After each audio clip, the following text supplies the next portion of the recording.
मित्रों, आज हम आपको बताएंगे कि कैसे आप धैर्य और सत्य के मार्ग पर चलकर बड़ी से भी बड़ी कठिनाइयों से निजात पा सकते हैं। ज्यादातर लोग अपनी परेशानियों के चलते ये भूल जाते हैं कि कोई और रास्ता भी है जो हमें इन सभी परेशानियों से छुटकारा दिला सकता है, और वो धैर्य और सत्य का मार्ग छोड़ देते हैं, जिससे कि वो सारी जिंदगी परेशान रहते हैं। आज हम आपके सामने भगवान बुद्ध की एक ऐसी प्रेरणादायक कहानी लेकर आए हैं जिससे आप बड़ी से भी बड़ी समस्याओं से छुटकारा पा सकते हैं। मित्रों, यह कहानी कुछ इस प्रकार है। एक बार गौतम बुद्ध अपने कुछ भिक्षुओं के साथ एक प्रवचन सभा में बैठे थे। उस सभा में जितने लोग बैठे थे उनमें बुद्ध के चाहने वाले बहुत कम थे और शत्रु अधिक थे। यहाँ तक कि जिसने उस सभा का आयोजन किया था वह भी बुद्ध से ईर्ष्या करता था। सभा का आयोजन एक राजा ने करवाया था, इसलिए राज्य के सभी लोग वहाँ उपस्थित थे। गौतम बुद्ध सभा में जाने से पहले ही जानते थे कि सभा में उनके विरुद्ध कोई न कोई षड्यंत्र अवश्य रचा जाएगा। उस सभा में पहुंचने से पहले बुद्ध के एक शिष्य ने कहा, भगवान, आपको उस सभा में नहीं जाना चाहिए। वहाँ के लोग आपके साथ दुर्व्यवहार करेंगे। पता नहीं उन लोगों ने आपके विरुद्ध कौन सा षड्यंत्र रचा हो, लेकिन भगवान बुद्ध अपनी करुणा के चलते वहाँ जाने से खुद को रोक नहीं पाते। बुद्ध उस सभा में पहुँचते हैं। भगवान बुद्ध से ईर्ष्या करने वाले लोगों का यह प्रयास होता है कि आज बुद्ध से कोई ऐसा प्रश्न पूछा जाए जिसका जवाब बुद्ध ना दे सकें, परंतु गौतम बुद्ध बड़ी सरलता के साथ उनके सभी प्रश्नों के जवाब दे देते हैं। उस सभा में एक गर्भवती स्त्री होती है।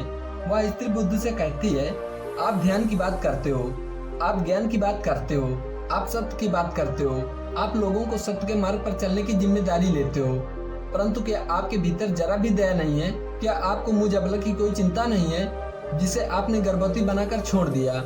आपको मेरे पेट में पल रहे बच्चे की कोई चिंता नहीं? उस स्त्री की बात सुनते ही उस सभा में हड़कंप मच जाता है। सभी लोग एक दूसरे से बातें करने लगते हैं। तभी उस सभा का एक व्यक्ति खड़ा होता है और कहता है, अरे, स्त्रियों के सौंदर्य के सामने तो बड़े बड़े ज्ञानियों ने घुटने टेक दिए, फिर ये बुद्ध क्या चीज है? फिर एक दूसरा व्यक्ति खड़ा होता है और कहता है, हमें बुद्ध से उम्मीद नहीं थी कि बुद्ध इतना नीच कार्य भी कर सकते हैं। इसी प्रकार सभा के बहुत से लोग खड़े होते हैं और गौतम बुद्ध को खूब भला बुरा कहते हैं। जब सभी लोग अपने अपने मन की भड़ास निकाल लेते हैं तब राजा बुद्ध से कहता है, आप अपनी सफाई में क्या कहना चाहेंगे?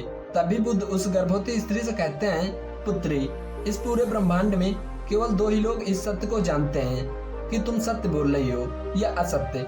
इससे पहले कि गौतम बुद्ध कुछ आगे कहते, वह स्त्री भगवान बुद्ध से अपनी नजरें चुराने लगती है। तभी उस सभा का एक व्यक्ति उस स्त्री से कहता है, तुमने बहुत बड़ी बात कही है। अगर यह बात गलत साबित हो गई तो तुम जानती हो ना कि तुम्हें राजा के द्वारा क्या दंड दिया जाएगा। उस व्यक्ति की बात सुनकर उस गर्भवती स्त्री के हाथ पैर कांपने लगते हैं और वह तेजी से वहां से भागने लगती है। तेजी से भागने के कारण उस स्त्री ने जो गठरी अपने पेट में बांध रखी थी वह खुलकर जमीन पर गिर जाती है और सत्य सबके सामने आ जाता है। राजा उसी समय उस स्त्री को बंदी बनाने का आदेश दे देता है, लेकिन भगवान बुद्ध के कहने पर उस स्त्री को बंधन मुक्त कर दिया जाता है। मित्रों, एक बात हमेशा याद रखना कि धैर्य और आपकी ही नजरों में सही होना आपको बड़ी से भी बड़ी समस्या से आजादी दिला सकता है। धैर्य और सत्य का मार्ग कभी न छोड़ें। आपको जीवन में कभी असफलता नहीं मिलेगी, सत्य की जीत अवश्य होती है।